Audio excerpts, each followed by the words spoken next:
Hello నమస్తే నేను అశోక్ మాజీ ముఖ్యమంత్రి జగన్మోహన్ రెడ్డి నిన్న సిబిఐ కోర్టుకు వచ్చినటువంటి నేపథ్యంలో అక్కడ జరిగినటువంటి కొన్ని సంఘటనలు ఆ ప్రదేశంలో జగన్మోహన్ రెడ్డి కోసం వచ్చినటువంటి జనసందోహం ఇవన్నీ చూసిన తర్వాత జగన్మోహన్ రెడ్డికి సంబంధించి బలం ఎక్కడా కూడా తగ్గలేదని చెప్పేసి క్లియర్ కట్గా అర్థమవుతుంది. జగన్మోహన్ రెడ్డి ఆంధ్రప్రదేశ్ చెందినటువంటి నాయకుడైనప్పటికీ కూడా తెలంగాణలో కూడా ఆయనకు ఉన్నటువంటి క్రేజు, తెలంగాణలో కూడా వైసీపీ పార్టీకి జగన్మోహన్ రెడ్డికి ఉన్నటువంటి అభిమానాన్ని అంతా కూడా ఎలా ఉంటుంది, వాళ్ళంతా బయటకు వస్తే ఎలా పరిస్థితులు ఉంటాయనేది కూడా నిన్న జరిగినటువంటి సంఘటన చూస్తే మనందరికి కూడా అర్థమైపోయి ఉంటుంది. సో మనం ఇప్పుడు అర్థం చేసుకోవాల్సింది జగన్మోహన్ రెడ్డికి సంబంధించి ఆయన బలం ఎక్కడా కూడా తగ్గలేదు.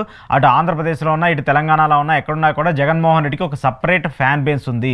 జగన్మోహన్ రెడ్డిని ఆదరించడానికి సపరేట్గా ఒక జన సందోహం ఉందని చెప్పేసి కూడా క్లియర్ కట్గా అర్థమైపోతుంది. 151 స్థానాలకు జగన్మోహన్ రెడ్డి గెలిచినప్పుడు 11 స్థానాలకు జగన్మోహన్ రెడ్డి పడిపోయినప్పుడు కూడా ఆ జనసందోహం, ఆ జనాలందరూ కూడా జగన్మోహన్ రెడ్డి వెనకాలే ఉంటున్నారు, జగన్మోహన్ రెడ్డి వెంటే నడుస్తున్నారు అనేది కూడా తెలిసిపోయింది. అయితే ఇదంతా కూడా కొన్ని పార్టీలకు, కొన్ని మీడియా ఛానల్స్కు ఏమాత్రం మింగుడు పడట్లేదు. ఒక విధంగా చెప్పాలంటే నిన్న జగన్మోహన్ రెడ్డి పర్యటన సక్సెస్ అయిందని చెప్పేసి అందరికీ తెలిసినప్పటికీ కూడా కొన్ని మీడియా ఛానల్స్ మాత్రం పర్టికులర్గా జగన్మోహన్ రెడ్డి పర్యటన మీద టార్గెట్ చేస్తూ, విమర్శలు చేస్తూ, వార్తలు రాస్తూ వస్తున్నాయి, డిబేట్లు పెడుతూ వస్తున్నాయి. ఎనలిస్టులు ఎవరికి వాళ్ళు ఇష్టం వచ్చినట్టు మాట్లాడుతున్నారు. కొంతమంది ఎనలిస్టులు అయితే హద్దు దాటి మరి వెళ్ళి జగన్మోహన్ రెడ్డి ఎన్కౌంటర్ చేయాలని చెప్పేసి కూడా కొన్ని టీడీపీ యూట్యూబ్ ఛానల్లో కూర్చొని మాట్లాడుతున్నారు. మరి అది ఎంతవరకు సహేతుకతం అనేది కూడా ఒకసారి వాళ్ళు ఆలోచించుకోవాల్సిన పరిస్థితి అయితే ఖచ్చితంగా ఉంటుంది. అయితే ఈ ఎపిసోడ్కి సంబంధించి చూసుకుంటే నేను జగన్మోహన్ రెడ్డి సిబిఐ కోర్టుకి హాజరవుతూ వచ్చారో ఆయన హాజరైంది కూడా ఆయన మీద ఉన్నటువంటి అక్రమాస్తుల కేసు ఏదైతే ఉందో ఆ కేసుకి ఈ కేసుకి ఎలాంటి సంబంధం లేదు. కేవలం ఆయన విదేశీ పర్యటనకు వెళ్ళేటువంటి నేపథ్యంలో 3 పర్యటనలు ముగిసిన తర్వాత ప్రతిసారి కూడా కోర్టు ముందు అపియర్ అవ్వాల్సినటువంటి బాధ్యత ఉంటుంది. కోర్టు ఇచ్చినటువంటి ఆదేశాల మేరకు నిన్న జగన్మోహన్ రెడ్డి 3 టర్మ్లు కంప్లీట్ అయిపోయింది కాబట్టి లండన్ పర్యటన కంప్లీట్ అయినటువంటి సమయంలో సో ఖచ్చితంగా అపియర్ అవ్వాలని చెప్పి కోరారు. దానికి సంబంధించి జగన్మోహన్ రెడ్డి అపియర్ అయ్యారు. అయితే టీడీపీ మీడియా కావచ్చు, టీడీపీ పత్రికల్లో చెప్తుంది ఏంటంటే జగన్మోహన్ రెడ్డి కోర్టుకి టైం ఇచ్చాడు. కోర్టు సాధారణంగా ప్రతి నిందితుడికో లేదంటే ఆరోపణలు ఎదుర్కొన్నటువంటి వ్యక్తికో టైం ఇస్తుంది.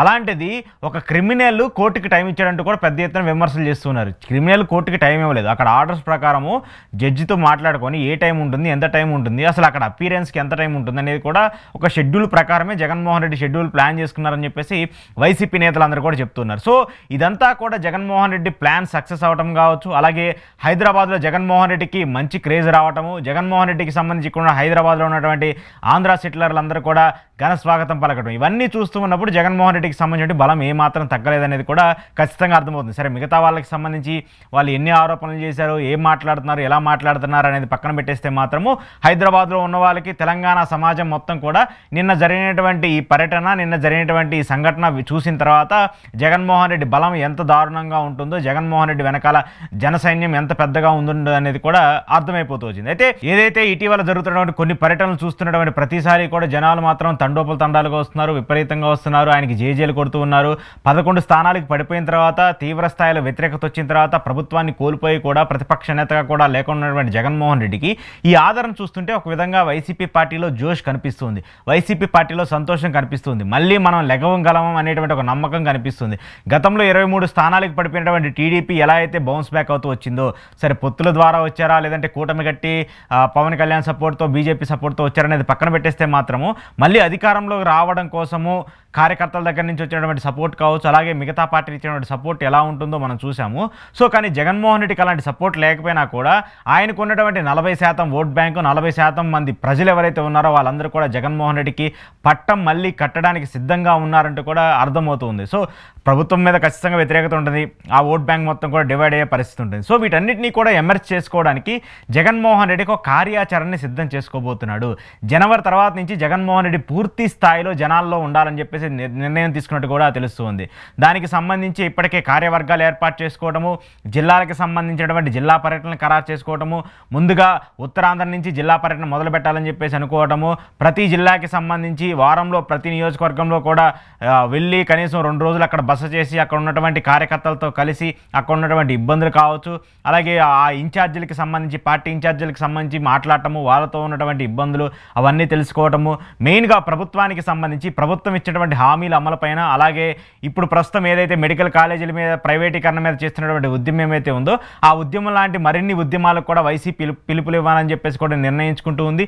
దానికి సంబంధించి వైసీపీ స్ట్రాటజిక్ టీం అంతా కూడా ఒక కార్యాచరణ దిశానిర్దేశం చేస్తూ ఉంది. ఆ కార్యాచరణ అంతా రూపకల్పన చేసుకున్న తర్వాత జగన్మోహన్ రెడ్డి జనవరి తర్వాత నుంచి పూర్తి స్థాయిలో జనాల్లోనే ఉండబోతున్నట్టు కూడా మనకు అర్థమవుతుంది. మొదటి విడతగా జగన్మోహన్ రెడ్డి జిల్లాల పర్యటన చేస్తారు. ఆ తర్వాత ప్రతి పార్లమెంట్ నియోజకవర్గంలో కూడా ఆయన బస చేస్తారు. పార్లమెంట్ నియోజకవర్గంలో ఉండి ఆ పార్లమెంట్ పరిధిలో ఉండేటువంటి అన్ని నియోజకవర్గాల నాయకులను పిలిపించుకొని, కార్యకర్తలను పిలిపించుకొని వాళ్ళతో సమావేశమయ్యి వాళ్ళతో మాట్లాడి నియోజకవర్గాల్లో జరిగేటువంటి ఇబ్బందులు కావచ్చు, అలాగే ఉన్నటువంటి ఎమ్మెల్యేలు చేసేటువంటి అవినీతి అక్రమాలకు సంబంధించిన అంశాలన్నింటినీ కూడా జగన్మోహన్ రెడ్డి ఈసారి డైరెక్ట్గా రంగంలోకి దిగి ఎండగట్టబోతున్నట్టు కూడా మనకు అర్థమవుతుంది. సో ఈ క్రేజ్నంతా చూసుకుంటూ ఉన్నప్పుడు అది పాజిటివ్గా మారుతున్నటువంటి నేపథ్యంలో ఆ పాజిటివిటీని ఇంకా పీక్ లెవెల్కి తీసుకెళ్లాలని చెప్పేసి జగన్మోహన్ రెడ్డి నిర్ణయించుకున్నారు.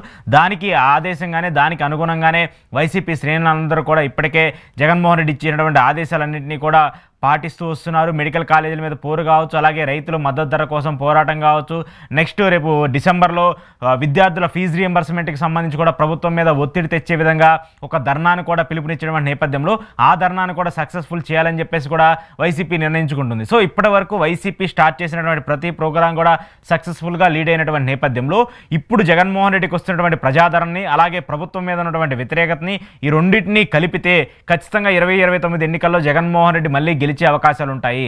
దానికోసం ఇప్పటి నుంచి అడుగులు వేయాలని చెప్పేసి కూడా వైఎస్ జగన్ నిర్ణయించుకున్నట్టు తెలుస్తుంది. దానికోసం పూర్తి స్థాయిలో కార్యాచరణ కూడా సిద్ధమైనట్టు కూడా అర్థమవుతుంది.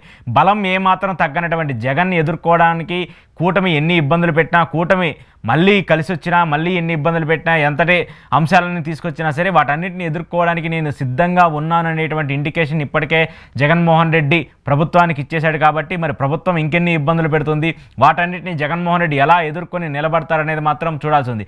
ఏది ఏమైనప్పటికీ మాత్రము జగన్మోహన్ రెడ్డి అధపాతాళానికి పడిపోయాడు. జగన్మోహన్ రెడ్డి ఇంకా లెగవడు. మరో 30 ఏళ్ల పాటు మేమే అధికారంలో ఉంటామని చెప్పేసి పదే పదే మాట్లాడుతున్నటువంటి కూటమి ప్రభుత్వానికి జగన్మోహన్ రెడ్డి బయటకు వస్తే, జగన్మోహన్ రెడ్డి వెనకాల తిరుగుతున్నటువంటి జనాన్ని చూసి, జగన్మోహన్ రెడ్డి పర్యటనకు వస్తున్నటువంటి జన సందోహాన్ని చూసి కూటమిలో ఒక భయం కనిపిస్తూ ఉంది. జగన్ బలం ఇంత ఉందా అని చెప్పేసి మళ్ళీ కూటమి ఆలోచించుకునే ప్రయత్నంలో ఉంటుందనేది కూడా క్లియర్ కట్గా అర్థమవుతుంది. కూటమి ఎప్పుడూ కూడా జగన్ని తక్కువ అంచనా వేయకూడదు అనేటువంటి అంశానికి కూడా వచ్చినట్టు కూడా అర్థమవుతుంది. సో జగన్ బలము ప్రజలే. ఆ బలాన్ని జగన్మోహన్ రెడ్డి ఎంతవరకు ఉపయోగించుకుంటాడు, రాబోయే ఎన్నికల కోసం ఎలా సన్నద్ధమవుతాడు అనేది మాత్రం చూడాల్సి ఉంది.